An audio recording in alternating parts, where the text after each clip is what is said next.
naturally occurring things was made by primitive men, goodness knows how many centuries ago. There is, for example, in the underneath the lake dwellings, the early Neolithic lake dwellings which have been dug up in Switzerland, we find poppy heads, which looks as though people were already using this most ancient and powerful and most dangerous of narcotics, even in the days before the rise of agriculture, so that man was apparently a dope addict before he was a farmer, which is a very, very curious comment on human nature. But the difference, as I say, between the ancient mind changers, the traditional mind changers, and these new substances is that they were extremely harmful, and the new ones are not. I mean, even the permissible mind changer, alcohol, is not entirely harmless, as people may have noticed, and the other ones, the non-permissible ones, such as opium and cocaine, opium and all its derivatives, are very harmful indeed. They rapidly produce addiction, and in some cases lead at an extraordinary rate to physical degeneration and death. Whereas these new substances, this is really very extraordinary, that a number of these new mind-changing substances can produce enormous revolutions within the mental side of our being, and yet do almost nothing to the physiological side. I mean, you can have an enormous revolution, for example, with LSD 25, or with the newly synthesized drug psilocybin, which is the active principle of the Mexican sacred mushroom. You can have this enormous mental revolution with no more physiological revolution than you would get from drinking 2 cocktails. And this is really a most extraordinary fact. And it is, of course, true that pharmacologists are producing a great many wonder drugs, which where the cure is almost worse than the disease. Every new edition of medical textbooks contains a longer and longer chapter on what are called iatrogenic diseases, that is to say, diseases caused by doctors.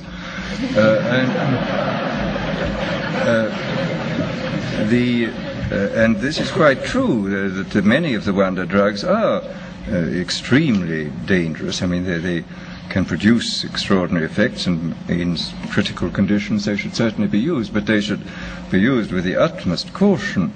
But there is evidently a whole class of drugs affecting the central nervous system, which can produce enormous changes in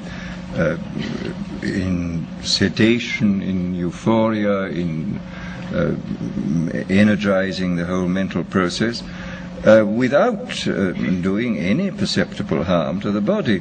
And in this sense, this represents, it seems to me, the most extraordinary revolution, that it in the hands of a dictator, these substances of one kind or another could be used in the most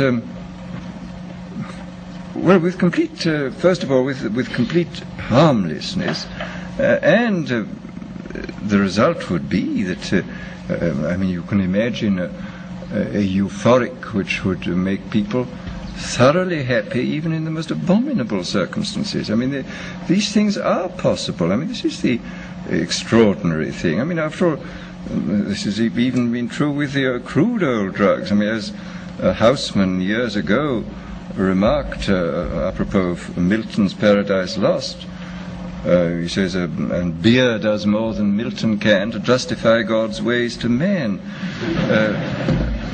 And beer is, of course, an extremely crude drug compared with these ones, and you can certainly say that some of the psychic energizers and the new hallucinants can do incomparably more than Milton and all the theologians combined could possibly do to make the terrifying mystery of our existence seem more tolerable than it does.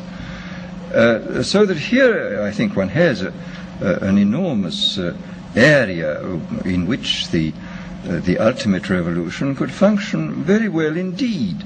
An area in which a great deal of control could be used by, not through terror, but through making life seem much more enjoyable than it normally does. Enjoyable to the point where, as I've said before, human beings come to love a state of things which by any reasonable and decent human standard they ought not to love. And this, I think, is perfectly possible. Well then, very briefly, let me speak about one of the more recent developments in the sphere of neurology, the implantation of electrodes in the brain. This, of course, has been done on a large scale in animals, and in a few cases it's been done in cases of the hopelessly insane. And it is, anybody who's watched the behavior of rats with electrodes planted in different centers must come away from this experience with the most extraordinary doubts about what on earth is in store for us if ever this is got hold of by a dictator. If I saw not long ago some rats in Magoon's laboratory at UCLA. There were two sets of them, one with electrodes planted in a pleasure center. And these rats were, the technique was that they had a bar which they pressed, and which turned on a very small current for a short space of time, which we had a wire connected with their electrode, and which stimulated this pleasure center, which was evidently absolutely ecstatic, because these rats were pressing the bar 18,000 times a day.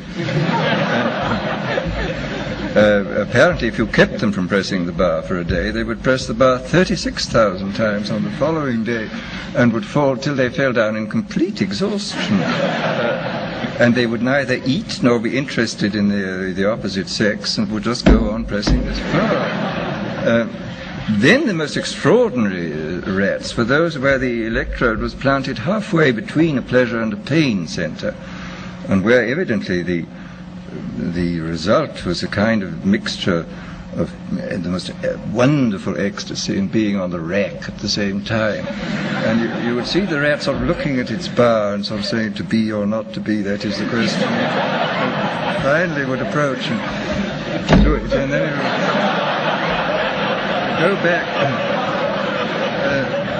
with this awful, if one can humanize or anthropomorphize, he was feeling something terribly mixed, and he would wait for quite a long time before pressing the bar again, but he would always press it again.